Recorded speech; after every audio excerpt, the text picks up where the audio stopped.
रह रहे थे। एक दिन कुछ हिंदू परिवार वहां से गुजर रहे थे। उन्होंने देखा रास्ते के किनारे एक पत्थर रखा हुआ है। वो सोचने लगे कि अरे, इस पत्थर का हम कुछ तो कर सकते हैं, पर क्या? अब हम देखेंगे कि वो इस पत्थर का क्या करते हैं।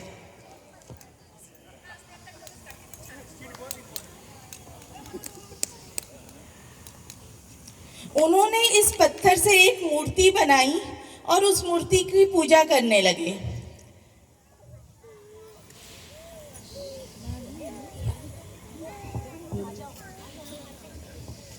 पूजा करके वो लोग सब खुशी खुशी अपने घर लौट गए। कुछ दिन यूं ही बीत गए। फिर एक दिन कुछ मुस्लिम परिवार उसी रास्ते से गुजरने लगे। उन्होंने देखा रास्ते के किनारे एक मूर्ति रखी हुई है।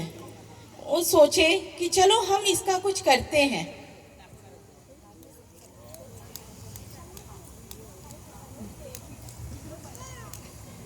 सारे बहुत खुश हो गए और एक साथ अल्लाह की इबादत करने लगे।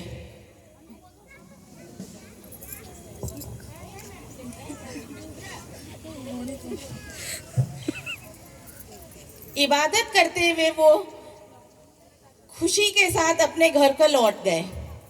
यूं ही कुछ दिन और बीत गए। अब कुछ ईसाई अपने इसी रास्ते से जा रहे थे।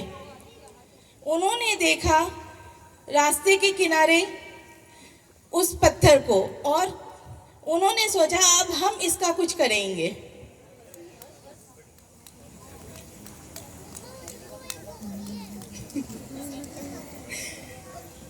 उन्होंने उससे अपने तरीके से गढ़ा और भगवान का प्रे करते हुए, गॉड को प्रे करते हुए सब बहुत खुश हो गए।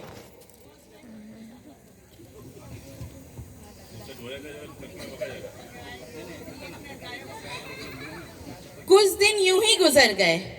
फिर एक दिन एक हिंदू उस रास्ते से फिर से गुजरा। उसने उस मूर्ति के बारे में सुन रखा था, पर जब वो वहां पहुंचा तो उसने देखा मूर्ति बदल चुकी है।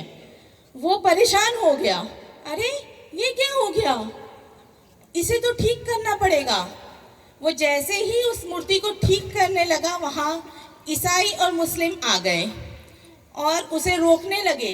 नहीं नहीं, मत करो, ऐसा मत करो, ये हमारा है, मत करो।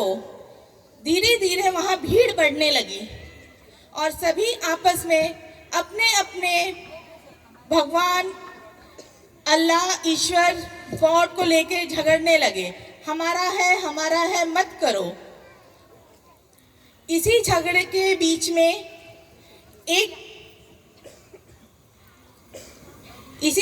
बीच में एक कॉमन मैन, हमारे जैसा एक आम आदमी उस रास्ते से जा रहा था। वो परेशान हो गया देख के। अरे, क्या है ये हमेशा का झगड़ा? कुछ ना कुछ लेके ये लोग झगड़ते ही रहते हैं।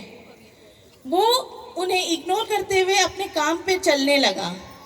तभी उसने सोचा, अरे, मैं इस झगड़े को ही खत्म कर देता हूँ। और वो उस मूर्ति को अपने हिसाब से ढालने लगा। सभी उसे रोक रहे थे कि मत करो, मत करो ऐसा, ये हमारा है, हम करेंगे, मत करो। पर उसने सभी को शांत किया।